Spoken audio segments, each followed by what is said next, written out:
That building was dead. Like, it was worse than usual. It's the Monday night special, I call it, but maybe everybody was just hungover from All-Star Weekend. I'll go with that.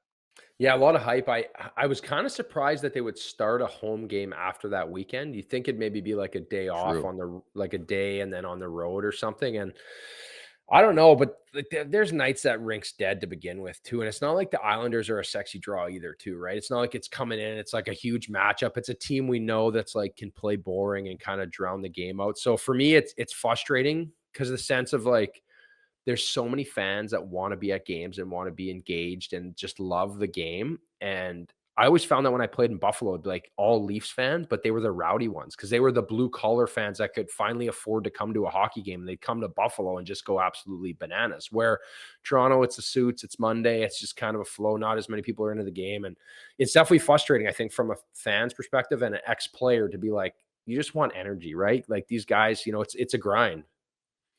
Well, I was gonna ask that. I mean, you've been lucky enough in your career to play in Arizona. Jokes aside. Nashville, obviously Bridgestone Arena. That barn is tremendous. I've watched the hockey game there. St. Louis, like you've had the opportunity to play some really, really cool buildings, really, really loud buildings. How much does that impact a player? Like I've always wondered, do guys care if you have a building like Toronto where it's like, man, like it sounds like a mausoleum in there. It's so sad because they have a really fucking good hockey team, but again, the people who go to those games really don't care. Yeah, I think if you could flip the 300, the upper bowl to the lower bowl, it would help the game, truthfully. For me, I found like throughout the year, it's almost like the crowd can drag you into the fight a bit better, right? I talk about leaders doing that. The crowd can do it too, right? Like, say you feel like shit and you're on a back to back and you're tired and your team's playing bad, but hey, we're going into Nashville, we're going into Montreal, we're going into a building that's loud and can have energy and like create and like bring you into the fight.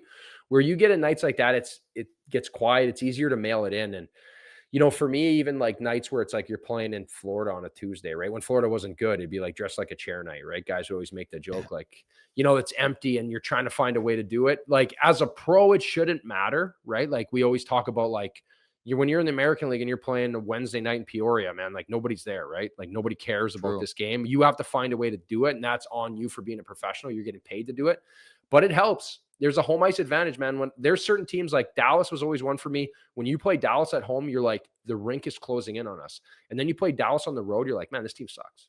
But it's Mhm. one of those teams where certain rinks, Nashville was like that, especially in the playoffs or in big games. People don't even know what's going on, but that puck crosses the red line going forward, and everybody's going absolutely bananas. They're drunk, and their Preds win, Preds lose, doesn't matter. Let's go nuts, right? Where it'd be nice if we had a little more of that atmosphere where sometimes I feel like people are too knowledgeable and they think they know everything about the game, so they sit on their hands until something really special happens. Or they like the sushi at that building. I heard it's really good, but the Leafs 2-6 in the last 8 at home at Scotiabank. 11-10-2 overall at home. They have 18 games remaining at Scotiabank Arena. I mean, not to be Captain Obvious, but that home record has to improve, or I think this team's in big time trouble. It just makes no sense why they're better on the road than the building they occupy on a daily basis.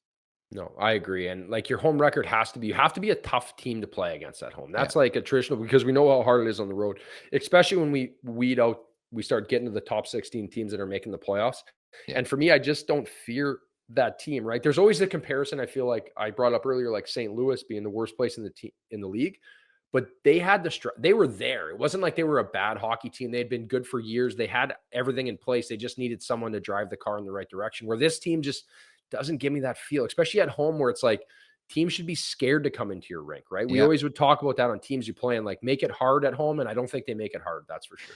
Yeah, it's funny you say that because Gord Stellick, I used to do a lease broadcast with for a couple of years, and he'd always say on air, "Make the building a house of pain," and that's the least of I think the feel from opponents. It's like you come into Scotiabank, it's like points night, and I start to wonder if it's the brand or if it's the style of the way the Leafs play. Like for example, Simone Benoit lines up Matthew Barzal, just misses him, then a scrap ensues, and it seemed to throw some jam in the building. Like maybe it's a style the way they play that if they played more of a rough and tumble, because we have experienced an era back in 2000, that era with Pat Quinn, where it was a rough and tumble Maple Leafs team. They had some guys who can scrap and guys who can hit, and that building was rocking on a nightly basis.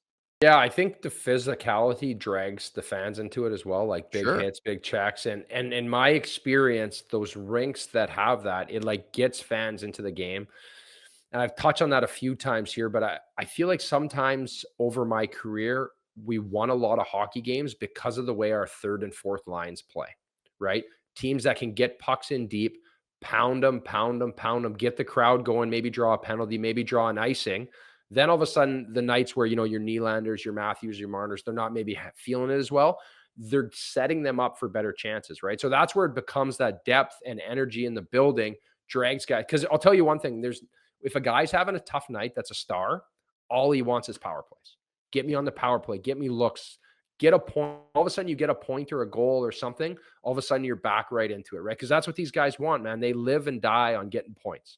Where if you're a fourth liner, live and die on getting the team going and doing the right things on and off the rink. Make sure to check out more of our content right here on the Leafs Nation YouTube page. We got long form interviews, we got clips, we got epic rants by Jay Roseau. We simply have it all. And don't forget, you can find out much more at theleafsnation.com. Thanks so much for watching.